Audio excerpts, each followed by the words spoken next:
Yes, you were meant to do this. Hey, look who joined us, everybody.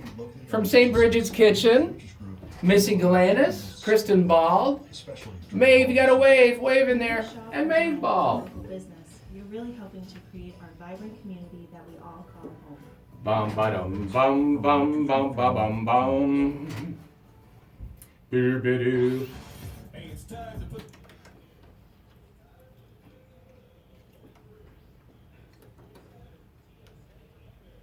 723, kind of a special edition of Good in the Hood, as we are creating some good right here in our own hood, as in Project Feed the Thousands 2022, coming off of our day-long radiothon yesterday, which was tremendous. By the way, you can donate, you can make a difference. It's real easy to do so. Project Feed the Thousands.org. Just hit that donate tab that pops up, all right? And joining me, I've got the good fortune of being able to talk to, from St. Bridget's Kitchen this morning, Missy Galanis, Kristen Bald, and the very awesome Maeve Bald. Because I know Maeve, she hangs out at soccer games with me. She's pretty cool.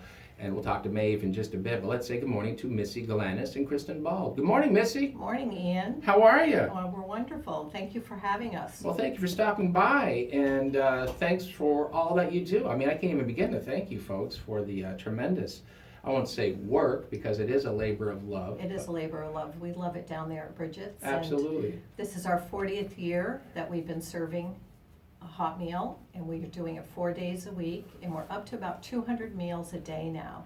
The need has really increased since COVID, and we have found out that most of our guests that come to us are 70 and above. So there's really a need for those in the older population to subsidize their food. And it's a labor of love, as you said, for all of us. You mentioned the need in light of the pandemic. Initially there was some help for everybody, and people were able to get assistance. And then we kind of see like this ebb and flow of a lot of people needed help, and then there was some assistance. And now, what are the numbers you are experiencing as compared to like a year ago? I would assume the need is even more. When we started at the beginning of the pandemic, we were serving about 120 a day, and now we're anywhere between 180 and 200 a day, 4 days a week. We also have a pantry since the COVID. It's a farm stand on our front lawn, and we are open 24/7, and we have produce and staples in there. We have bread, we have treats, and I think that has helped to subsidize a lot of people. Sometimes we have milk and eggs when we're lucky. So Feed the Thousands just has helped us tremendously, just with that base of money to keep feeding our people.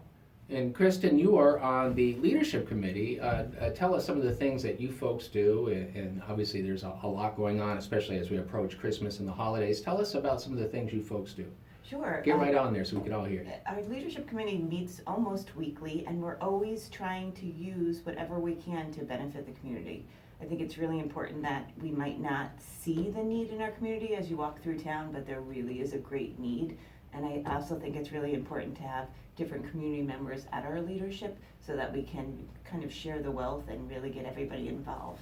And I know you have kids here in the school system, and there's an excellent chance as these numbers increase and the number of people who need and who are food insecure, there's an excellent chance that even your own kids probably know those who need some help.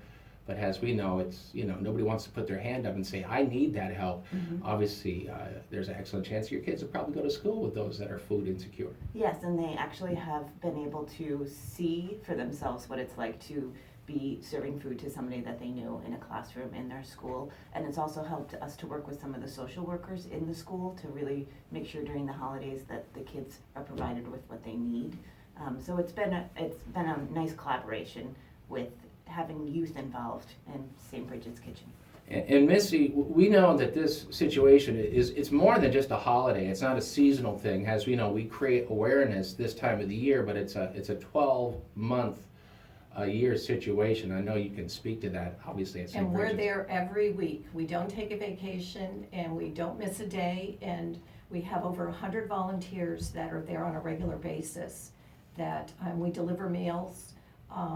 And we wouldn't be there if we didn't have all these volunteers. It's just the core of what we are. And they love doing it, and they love greeting the people at the door. We're still not having people inside yet, Our meals are to go, but it's still a good interaction with the community. As we speak to you today, what are some of the things that you need? I mean, there's always a need, so what are the things that are first and foremost on that list? If you had a wish list of things you could get help with, what are some of the things that would be on that list?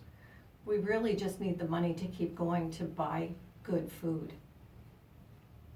Money makes Yeah, money makes it How work. about it, huh? Yeah, yeah. Absolutely. And can we talk to Maeve? Maeve, what's your involvement? Get over there. I won't make you do any hard math equations, Maeve. Yeah, I have been a volunteer since COVID.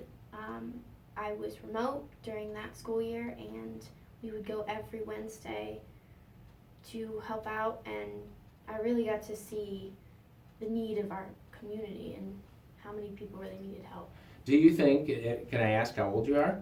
I'm 14. So do you think it's great to have people who are your age becoming so actively involved in this? Because like I mentioned to your mom, there's an excellent chance you know somebody who may be food insecure. And it kind of is good for you to be involved because it makes you aware of the situation and then you want to help. And listen, that's a great thing, right? Yeah, we need all the help we can get. Absolutely.